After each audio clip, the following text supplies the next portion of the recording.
merasa sangat takut untuk menghindari. Tetapi pada saat kita bertemu dengan dosa-dosa besar, kita seolah-olah tutup mata dan terus melakukannya.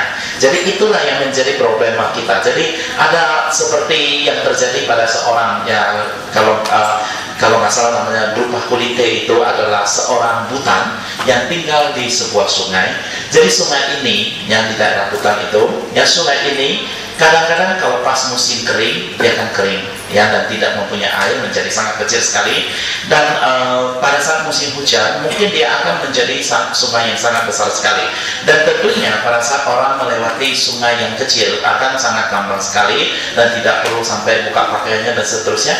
Tetapi lain dengan si orang ini. Seorang orang ini pada saat airnya tidak ada, pada saat dia mau menyeberangi sungai, dia tetap membuka semua pakaiannya, ya, dan dia nyebrang ke sungai. Orang-orang pada ketawa melihatnya.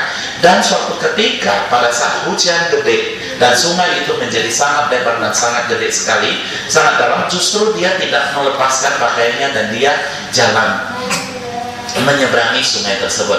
Dan orang-orang pada ketawa dan mengatakan bahwasanya kamu ini memang benar-benar orang gila. Ya, kenapa? Ya karena kamu lihat pada saat sungai tidak ada air, kamu justru melepaskan pakaiannya.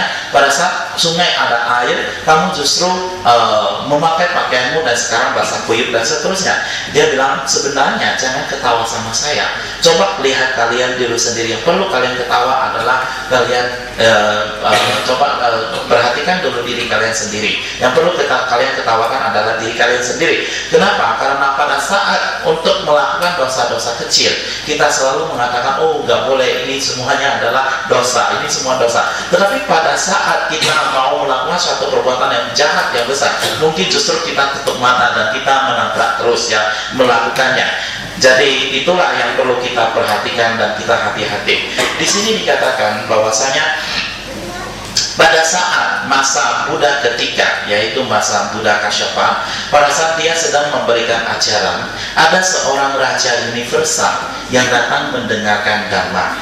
Dan pada saat itu, ya, dia mengetahui bahwa dia itu adalah raja universal. Dan Buddha Kasyapa mengatakan, jangan menutupi diri Anda sendiri, jangan menipu saya. Coba tunjukkan, jangan menipu diri, ya, coba tunjukkan diri aslimu sendiri. Ya, datanglah dengan diri aslimu sendiri. Pada saat itu dia bilang, saya tidak dapat mempertunjukkan diri saya yang sebenarnya.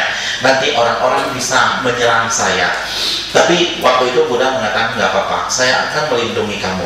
Dan begitu raja tersebut berubah dirinya, ternyata dia adalah seekor ular naga. Ya, ternyata dia adalah seekor ular naga yang dimana di atas kepalanya tumbuh sebatang pohon yang sangat besar sekali. Dan saat itu, ya, dan tumbuh satu pohon yang sangat besar sekali. Dan bayangkan pada saat pada saat angin berhembus, maka pohon itu bergerak dan dia mengalami penderitaan amat sangat sekali. Lalu dia ditanya, mengapa Anda mengalami penderitaan yang demikian? Baru ular naga tersebut menjelaskan bahwasanya waktu lalu pada kehidupan yang lampau, beliau adalah seorang yang biksu.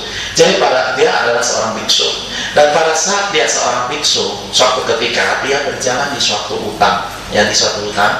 Dan pada saat itu, ya, kebetulan dia punya jubah, ya, dia punya jubah nyangkut di satu pohon, cabang pohon.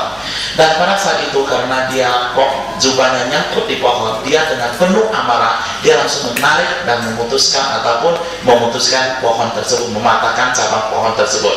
Dan sebagai mencabutnya dengan penuh kemarahan.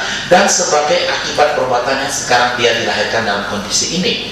Sebagai perbuatan baiknya, dia dilahirkan sebagai seekor raja ular naga yang memiliki apapun, ya, segala kemewahan yang dimilikinya. Tetapi karena perbuatan jahatnya, akibat daripada kemarahannya, maka dia harus menerima konsekuensi yang berupa tumbuhnya sebatang pohon di atas kepala yang harus dia rasakan penderitaannya. Dan pada kesempatan yang lain juga ada satu cerita di mana terdapat seorang yogin yang mempunyai kemampuan untuk dapat menyembuhkan segala macam jenis penyakit. Tetapi justru di kepalanya, ya, kepalanya yogin ini justru sudah hampir membusuk karena dimakan oleh belatung-belatung ya. Jadi dia sangat menderita akibat ini, dan pada suatu ketika murid-muridnya mengatakan bahwasanya Anda mempunyai kekuatan dan pengetahuan yang luar biasa, kenapa Anda tidak mempergunakan untuk menyembuhkan diri Anda, menyembuhkan kepala Anda daripada belatung-belatung tersebut? Dia bilang tidak apa-apa. Ini adalah penderitaan yang harus saya hadapi sebagai akibat daripada perbuatan saya ataupun karma saya.